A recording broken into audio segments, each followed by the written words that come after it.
Oke. Assalamualaikum warahmatullahi wabarakatuh.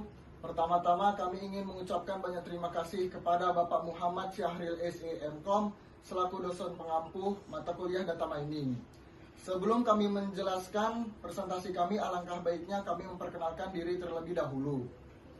Kami dari kelompok 11 dengan judul SK Cluster Supermarket Like a Chickens Metode Cummins. Nama saya Sadam Alwi, NIREM 2022020453. Saya Tio Mardana Sihombing, NIREM 2022020159. Saya Yolani Saudia dengan NIREM 2022020300. Saya Rio Gustiranda dengan NIREM 202202020418. Perkenalkan, nama saya Yolani Saudia dengan NIREM 2022020300. Baik, di sini saya akan menjelaskan tentang materi kami, SK Cluster Supermarket Like a Chickens Metode Cummins. Sejarah Cummins itu metode untuk mengelompokkan data. Pertama kali dikenalkan tahun 1956 oleh Hugo Sandhaus, lalu dikembangkan oleh Stuart Lyot tahun 1957 dan populer oleh James McQueen. Cara kerja Cummins mengelompokkan data menjadi beberapa kelompok atau klaster berdasarkan kemiripan, biasanya dipakai ukuran jarak. Langkah-langkahnya seperti: tentukan mau bikin berapa kelompok, pilih titik awal, masukkan setiap data ke kelompok, hitung ulang posisi, ulangi langkah 3 dan 4. Selanjutnya tahapan Cummins. Yang pertama, pilih jumlah klaster. Yang kedua, tentukan titik awal. Yang ketiga, hitung jarak data. Yang keempat, masukkan data ke klaster. Yang kelima, update posisi centroid. Yang keenam, ulangi sampai hasilnya stabil. Adapun kelebihan dan kekurangan. Kelebihan yaitu mudah dipahami, cepat untuk data besar, cocok untuk data numerik, efisien pada dataset. Kekurangan yaitu harus tahu jumlah klaster di awal, hasil berbeda, kurang cocok untuk bentuk klaster rumit, sensitif terhadap data ekstrim. Adapun kesimpulan dataset kuesioner, yaitu supermarket Like a Chickens didominasi pelanggan perempuan muda 17-30 tahun. Yang kedua, strategi pemasaran yang cocok, didirikan pelajar atau mahasiswa, paket hemat, promosi mingguan, dan event komunitas anak muda. Sekian materi dari saya. Terima kasih. Baiklah, perkenalkan, nama saya Tio Mardana Sihombing dengan NIREM 2022020159. Di sini saya akan menjelaskan Excel dengan objek supermarket Like a Chickens metode Cummins dengan data kuesioner pertama. Dataset yang 100 ini kita akan mengelolanya dengan beberapa iterasi.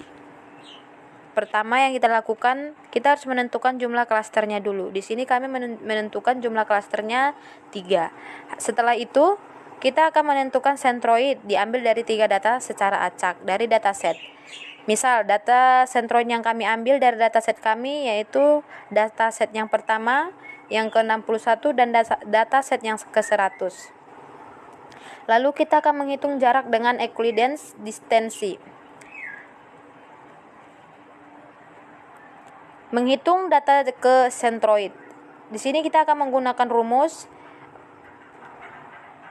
SQRT, dataset 1 dikurang dengan centroid ke 1, yaitu dataset 1 ini dikurang dengan centroid 1. Berhubung centroid 1 kita yaitu data ke 1, jadi 1 dikurang 1. Lalu di centroid 1-nya kita kunci dengan menggunakan rumus ini. Nah, setelah itu begitu juga dengan seterusnya.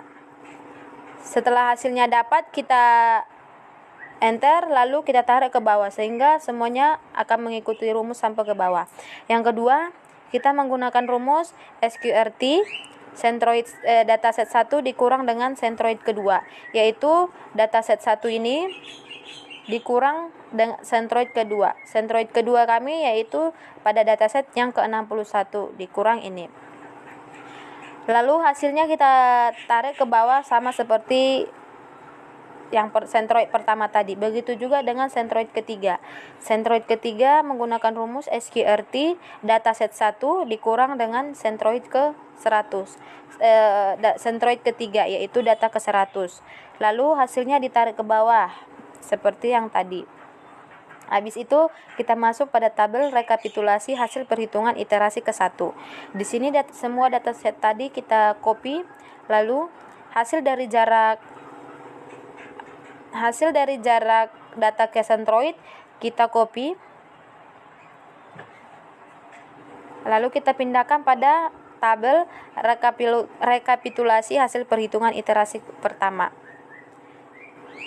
Inilah tadi hasil dari perhitungan jarak data ke sentroid. Selanjutnya kita akan masuk ke tabel rekapitulasi hasil perhitungan iterasi pertama. Di sini dataset yang 100 tadi kita copy, kita pindahkan ke sini ke tabel rekapitulasi. Setelah itu untuk DC1, DC2, DC3 kita copy dari hasil perhitungan jarak data ke sentroid. Nah, untuk memastikan klasternya ini kita memiliki ketentuan di mana jika DC1 lebih kecil dari DC2 dan DC1 lebih kecil dari DC3 maka klasternya 1. Jika DC2 lebih kecil dari DC1 dan DC2 lebih kecil dari DC3 maka klasternya 2. Dan jika DC3 lebih kecil dari DC1 dan DC3 lebih kecil dari DC2 maka klasternya 3. Nah, di sini kita tengok pada tabel rekapitulasi hasil perhitungan, pada dataset yang pertama, DC1 lebih kecil dari DC2 dan DC1 lebih kecil dari DC3, maka klasternya adalah 1. Dan yang dataset yang kedua, DC1 lebih besar dari DC2, berarti DC2 lebih kecil dari DC1. Dan di sini DC2 lebih kecil juga dari DC3, maka klasternya 2. Untuk dataset yang ketiga, DC3 lebih kecil dari DC2 dan DC3 lebih kecil dari DC1, maka klasternya 3. Begitulah seterusnya. Setelah itu kita sampailah pada iterasi kedua. Pencarian nilai sentroid titik pusat baru pada iterasi kedua diperoleh dari nilai rata-rata penjumlahan anggota masing-masing klaster. Setelah itu dibagi dengan jumlah anggota masing-masing klaster. Nah, untuk perolehan nilai rata C1 untuk iterasi kedua, kita akan memindahkan seluruh dataset yang menggunakan klaster 1 kita gabung menjadi sebuah tabel. Nah, di sini klaster 1-nya untuk menghasilkan rata-ratanya kita menggunakan rumus average, terus rata-rata jumlah jenis kelamin tarik sampai ke bawah. Habis itu di enter. Nah, begitulah selanjutnya untuk mencari rata-rata usia, penghasilan, intensitas, status, dan struktur transaksi. Itu untuk klaster yang pertama. Inilah hasil dari rata-rata perhitungannya. Nah, yang kedua kita harus memperoleh nilai rata-rata C2 untuk iterasi kedua, yaitu klaster kedua. Sama seperti klaster yang pertama, kita pindahkan seluruh dataset yang menggunakan klaster kedua, lalu kita hitung rata-ratanya dengan menggunakan rumus yang sama. Begitu juga seterusnya untuk klaster yang ketiga. Nah, setelah mendapatkan nilai rata-rata, inilah hasil dari perhitungan rata-rata dari klaster pertama, kedua, dan ketiga. Nilai jarak sentroid 1, 2, dan 3 iterasi kedua. Inilah hasilnya tadi. Nah, di sini kita akan menghitung kembali jarak dengan Euclidean distance. Di sini kita akan menghitung kembali jarak data sentroid dengan cara yang sama tapi dengan sentroid yang berbeda. Tadi kita menggunakan sentroid yang pertama itu ya dari dataset yang pertama, yaitu dataset yang pertama, dataset yang ke-61 dan dataset yang ke-100. Nah, untuk menghitung jarak data ke sentroid pada iterasi kedua ini, kita menghitungnya bukan dengan menggunakan sentroid yang tadi. Kita menggunakan sentroid yang baru, yaitu sentroid hasil dari nilai rata-rata yang tadi kita cari. Tapi kita menggunakan rumus yang sama, yaitu SQRT dataset yang pertama dikurang dengan sentroid yang pertama. Dataset yang pertama ini dikurang dengan sentroid yang pertama. Lalu kita kasih kunci, lalu begitulah seterusnya sampai dengan dataset jenis kelamin, usia, penghasilan, dikurang dengan data sentroid yang pertama yang ini. Lalu di enter akan menghasilkan jarak dataset ke sentroid. Untuk menghitung sentroid yang kedua, kita juga menggunakan rumus yang sama, yaitu SQRT dataset yang pertama dikurang dengan sentroid yang kedua. Begitu juga seterusnya dengan sentroid yang ketiga, yaitu dataset yang pertama dikurang dengan sentroid yang ketiga. Setelah jaraknya ditemukan, kita menghitung kembali rekapitulasi hasil perhitungan iterasi. Nah, di sini datasetnya tadi kita copy lagi, terus untuk DC1, DC2 dan DC3-nya kita copy dari hasil jarak sentroid data ke sentroid yang kedua ini. Nah, di sini kita menentukan klaster lagi. Untuk menentukan klaster, kita tetap menggunakan rumus yang tadi, di mana jika DC1 lebih kecil dari DC2 dan DC1 lebih kecil dari DC3, maka klasternya 1. Dan jika DC2 lebih kecil dari DC1 dan DC2 lebih kecil dari DC3, maka klasternya 2. Jika data DC3-nya lebih kecil dari DC2 dan DC1, maka klasternya 3. Begitu juga dengan seterusnya. Masuklah kita ke iterasi ketiga, di mana iterasi ketiga ini kita memisahkan setiap klaster yang kita dapatkan tadi. Klaster pertama, klaster kedua, dan klaster ketiga. Lalu kita menghitung rata-ratanya, sama seperti pada iterasi kedua tadi. Nah, setelah itu kita karena hasil dari rata-rata iterasi kedua ke iterasi ketiga ini dengan iterasi kedua tidak sama, maka kita akan melakukan penghitungan jarak dengan Euclidean distance kembali lagi karena hasil rata-ratanya berbeda. Kita akan melakukan iterasi berulang-ulang dan sampai berhenti ketika hasil rata-rata dari iterasi yang terakhir kita lakukan sama dengan hasil rata-rata iterasi yang terakhir. Nah, di sini kita sampai pada iterasi keempat. Di iterasi keempat kita berhenti karena rata-rata dari iterasi keempat dari klaster pertama sama dengan rata-rata iterasi ketiga pada. Assalamualaikum warahmatullahi wabarakatuh. Perkenalkan, nama saya Rio Gustiranda dengan NIREM 2022020418. Setelah mendapatkan hasil dari data Excel, maka dilanjutkan ke Google Colabs. Untuk codingannya, kami meminta bantuan dengan menggunakan AI untuk memastikan file Excel tersebut benar. Setelah itu, codingan yang kita dapatkan kita jalankan. Nah, untuk grafik pendistribusian jenis kelamin, responden yang paling tertinggi jumlah respondennya ialah laki-laki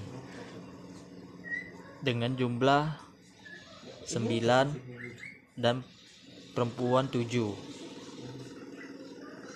Dan untuk grafik pendistribusian usia responden, usianya 17 sampai 21 itu 10, dan untuk usia 22 sampai 30 itu 2, dan di atas 51 itu sama 2. Dan untuk grafik responden distribusi penghasilan itu 500.000 sampai 1 juta itu berada di angka 10, dan 1 juta sampai 3 juta itu berada angka 2. 3 juta sampai 7 juta itu sama sampai angka 2. Nama saya Sadam Alwi, NIREM 2022020453. Di sini saya akan membacakan kesimpulan dari presentasi kami. Baik, saya akan jelaskan secara lebih rinci isi kesimpulan tersebut. Kesimpulan menunjukkan bahwa profil konsumen utama supermarket Like a Chickens adalah 1. Perempuan muda. Data kuesioner memperlihatkan mayoritas pelanggan adalah perempuan dengan rentang usia 17 sampai 30 tahun.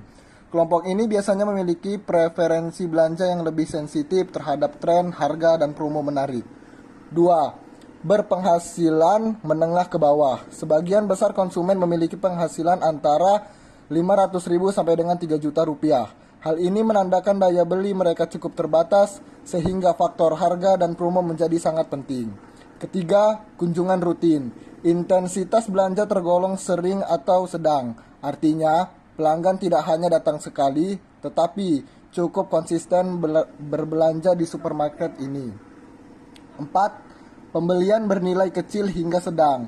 Nilai struk belanja umumnya berkisar sampai 50.000 sampai 250.000, menunjukkan bahwa mereka cenderung membeli kebutuhan harian atau mingguan dalam jumlah terbatas, bukan belanja besar-besaran. Makna dari kesimpulan, profil ini berarti supermarket memiliki basis pelanggan yang stabil. Namun dengan daya beli yang relatif terbatas, pelanggan seperti ini akan lebih tertarik jika supermarket menawarkan harga terjangkau, promo rutin, dan aktivitas yang relevan dengan kehidupan mereka. Oleh karena itu, strategi seperti diskon pelajar atau mahasiswa, paket hemat, promosi mingguan, serta event komunitas anak muda akan efektif untuk mempertahankan pelanggan lama sekaligus menarik pelanggan baru dalam segmen yang sama. Terima kasih. Sekian presentasi dari kami. Lebih dan kurangnya kami mohon maaf.